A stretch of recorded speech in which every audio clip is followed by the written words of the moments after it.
Selamat pagi anak-anak ibu. Salam sehat, salam sejahtera buat kita semua. Apa kabar? Iya, luar biasa. Puji Tuhan kita sehat semua kan?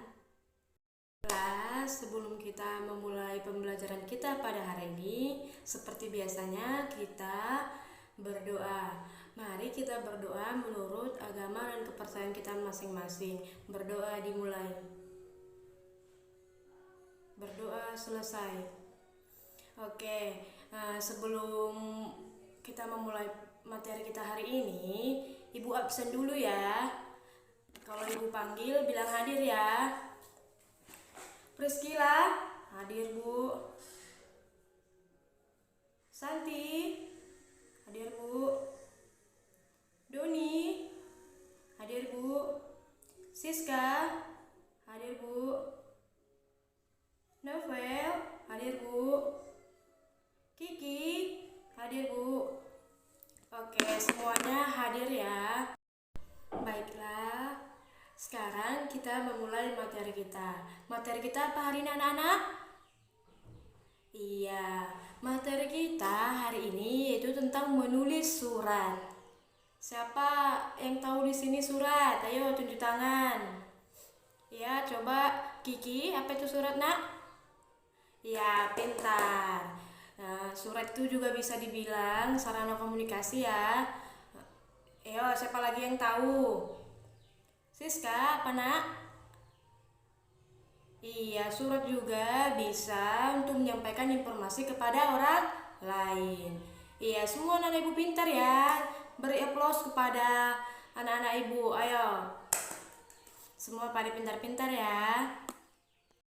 Oke, jadi di sini ibu akan menjelaskan apa itu surat. Jadi, anak-anak ibu, surat itu adalah sarana komunikasi yang digunakan untuk menyampaikan informasi yang tertulis dari suatu pihak ke pihak yang lain.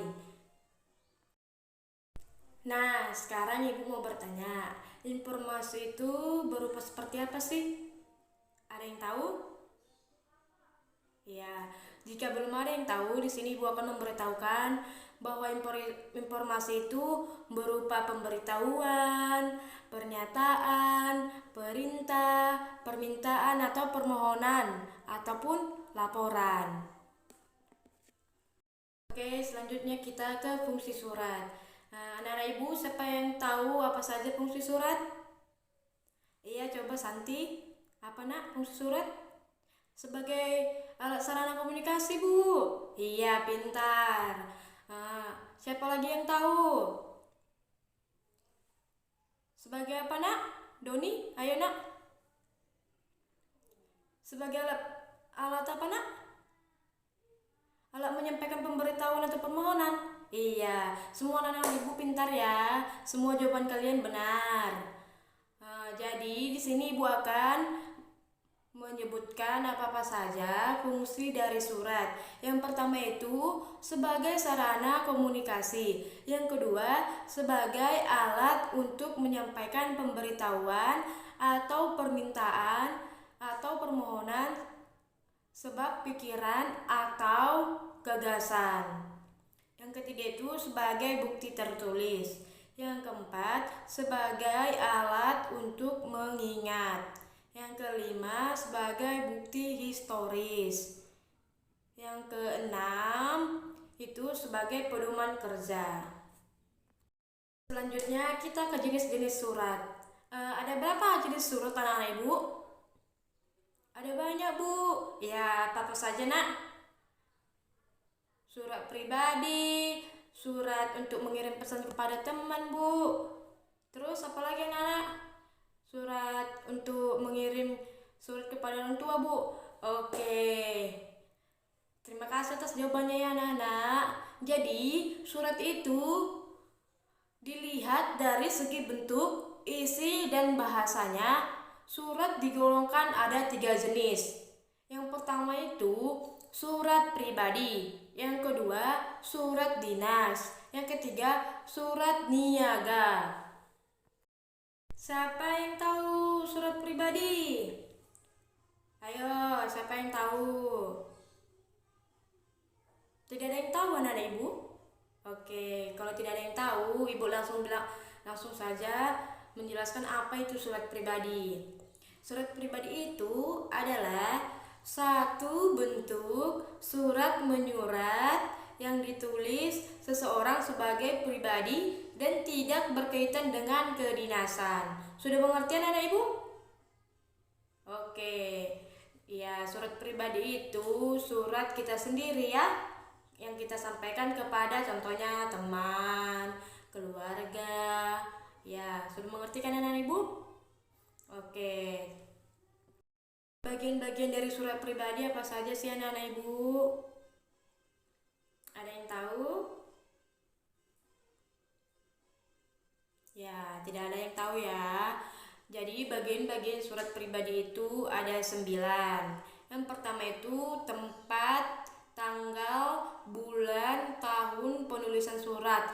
Jadi di dalam menulis surat kita harus buat tempat kita, tanggalnya kita mengirim, terus bulan, tahun, dan penulisan surat. Yang kedua itu alamat surat.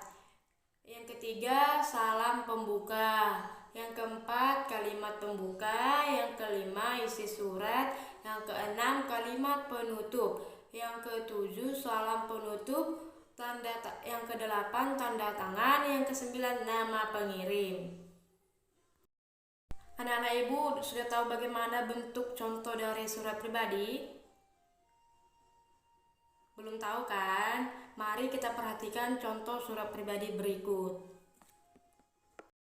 Nah, kan kita sudah memperhatikan dari contoh surat pribadi berikut. Jadi, anak-anak ibu sudah mengerti kan? Seperti itulah contoh surat pribadi yang dilengkapi dengan bagian-bagian suratnya. Di dalam surat tersebut sudah ada tempat, tanggal, bulan, tahun penulisan surat, alamat surat, salam pembuka, kalimat pembuka, isi surat, kalimat penutup, salam penutup, tanda tangan, dan nama pengirim. Jadi sudah mengerti kan anak-anak ibu bagaimana contoh surat pribadi? Selanjutnya kita ke surat resmi atau surat dinas. Ada yang tahu itu apa surat resmi atau surat dinas? Oke, sepertinya anak-anak ibu juga belum tahu apa itu surat resmi atau surat dinas. Oke, surat dinas itu adalah sarana komunikasi tertulis untuk menyampaikan informasi dari seseorang atau organisasi, instansi maupun swasta kepada pihak lain. Fungsi dari surat dinas itu yaitu sebagai sarana menyampaikan permohonan, pemberitahuan, pemikiran, alat bukti tertulis, dan pengingat atau bukti sejarah. Contohnya surat-surat bersejarah dan pedoman kerja. Misalnya itu surat keputusan. Oke, sekarang kita ke bagian-bagian surat resmi atau surat dinas. Ada yang tahu anak-anak ibu apa itu bagian-bagian dari surat dinas? Apa saja? Ayo, ada yang tahu? Oke, sepertinya anak-anak ibu juga belum tahu ya. Ya, bagian-bagian dari surat dinas itu ada 11. Yang pertama itu ada kepala surat, yang kedua ada tanggal surat, yang ketiga ada nomor surat, yang keempat ada lampirannya, yang kelima ada hal atau perihal, yang keenam ada alamat tujuan, yang ketujuh ada salam pembuka, yang kedelapan isi suratnya, yang kesembilan ada salam penutup, yang kesepuluh nama, jabatan, dan tanda tangan kita. Yang ke-11 itu tembusan. Oke anak-anak ibu, mari sekarang kita perhatikan penjelasan dari bagian-bagian surat resmi tadi. Contohnya kepala surat itu di mana ditulis, tanggal suratnya di mana ditulis. Pokoknya kita perhatikan penjelasan dan contoh-contoh penulisannya, oke? Pertama itu kepala surat. Di dalam surat resmi harus menggunakan kepala surat. Kepala surat itu umumnya terdiri atas nama instansi, alamat, lengkap, nomor telepon atau nomor kode pos, dan logo. Mari kita perhatikan contoh berikut. Buat tanggal surat. Nah, seperti itulah contoh untuk penulisan tanggal surat di surat resmi ini. Ketiga itu nomor surat. Nomor surat itu di setiap surat resmi yang dikirim keluar lingkungan organisasi harus diberi nomor dan kode tertentu. Umumnya rangkaian nomor surat atas nomor urut, kode item, bulan, dan tahun pembuatan surat. Penulisan nomor surat dapat disingkat menjadi NO, tidak harus dibatasi dengan tanda garis miring, tetapi dapat pula menggunakan titik atau tanda hubung. Demikian pula isi kode surat tidak hanya huruf, tetapi dapat pula menggunakan angka. Nah, seperti inilah contohnya. Keempat itu lampiran. Lampiran adalah sesuatu yang melengkapi sebuah surat. Kelengkapan surat umumnya berupa dokumen yang merupakan kesatuan dengan suatu pengantarnya. Dengan adanya notasi lampiran, pembaca segera mengetahui bahwa surat itu mempunyai lampiran dan ia akan memeriksanya. Contohnya, di dalam lampiran itu dibuat satu lembar. Seperti itulah contohnya. Kelima itu ada hal atau perihal. Perihal itu berfungsi untuk memberi petunjuk kepada pembaca tentang masalah pokok surat. Perihal pada surat sama fungsinya dengan judul. Contohnya itu undangan.